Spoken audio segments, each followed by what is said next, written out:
Donald Trump has made roughly 500 false statements in his first 200 days in office. That's about 2.5 falsehoods per day. He's turned news outlets into full-time fact-checking organizations. Give us a fact check here. Let's just do a quick fact check. Quick fact check. Uh-oh, time to fact check. The problem is, for a lot of people, those fact checks don't seem to be working. 2/3 of Republican voters still believe millions of people voted illegally. A majority of Trump supporters think Obama spied on him, and almost half actually think Trump won the popular vote. How is that possible? Why is bullshit so hard to debunk?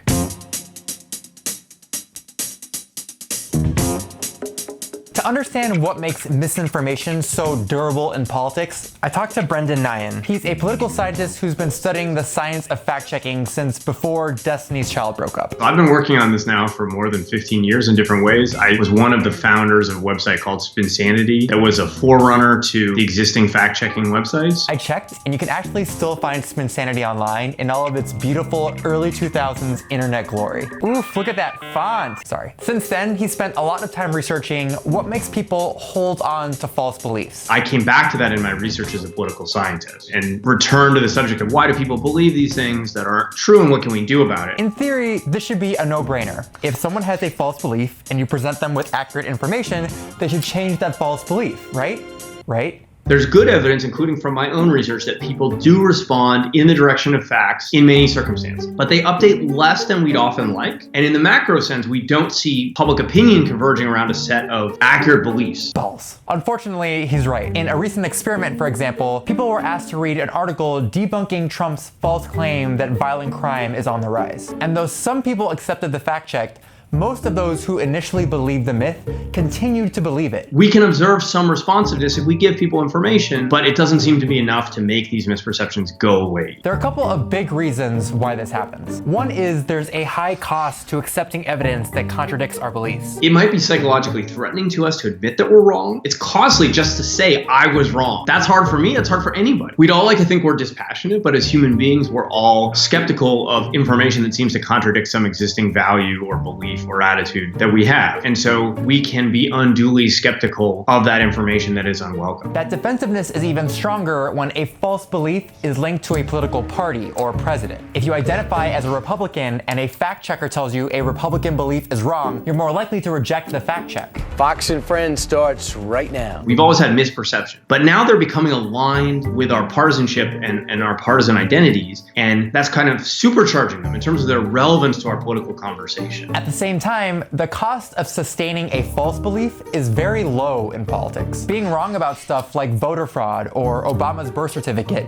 has no real impact on our day-to-day lives, so there's very low incentive to change our false beliefs. Having a strictly accurate belief on the one hand versus having your own sense of yourself and your worldview called into question, you can see how sometimes people, without intending to, might try to preserve that sense of self or that worldview when they're challenged. By the way, Nyhan says this is true of both liberals and conservatives. Being a beta male cuck does not make you magically immune to this. Damn it! A second reason it's so hard to debunk misinformation has more to do with how we fact check. Modern news media is incentivized to be attention grabbing and immediate, to report what Trump says and does the moment it happens. New Trump tweet coming out. Trump just tweeted. I just want to interrupt because President Trump just tweeted. I sat down about 21 minutes ago and President Trump has tweeted 3 times. So this is hot off the presses. Oh, wow. It's why news networks started airing full, unedited Trump rallies during the campaign. It's why they started airing the White House press briefing live. Every major website has a tribe of content gnomes in the basement furiously typing up articles, aggregating the news, saying Trump says this, right? Side note, Content Gnome is my actual Dungeons & Dragons character name. Can you focus, please?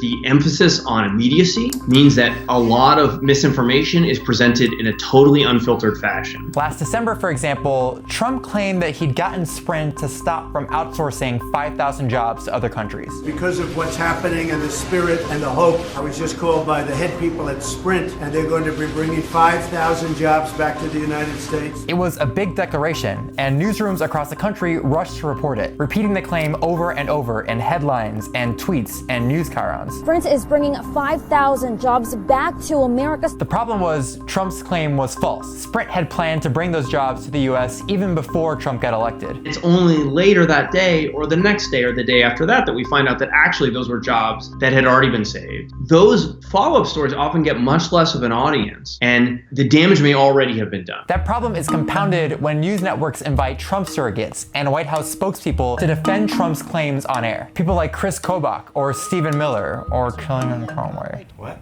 I don't want to say her name. A popular convention in journalism is that it's important to interview White House spokespeople, but Nyhan says that norm breaks down when those spokespeople use interviews to repeat misinformation. The idea that we must interview representatives of the administration only works if there's a shared commitment, however limited, to an underlying basis in fact. But we don't have that shared commitment. So far, Trump's spokespeople have used these interviews to repeat falsehoods about things like voter fraud, even while being fact-checked by the hosts. Do you believe Hillary Clinton won the popular vote by 3 to 5 million votes? You know, we may never know the answer to that. Voter fraud is a serious problem in this country. There are dead people registered, there are illegal people registered. And continuing to invite spokespeople like this on air essentially defeats the purpose of fact-checking. We want the reputational consequences to be really strong for being a fraud and a charlatan. The problem is the incentives are often exactly the opposite. You make wild and controversial claims on TV and you get invited back. You're an interesting guest. You're provocative, you're controversial. Which explains why when Alison Camerota asked this Trump supporter where she heard that millions of people voted illegally, so where are you getting your information? She says, From the media. Some of it was CNN, I believe. None of this is to say that better fact-checking will suddenly fix our misinformation problem. Even without Kellyanne Conway's help,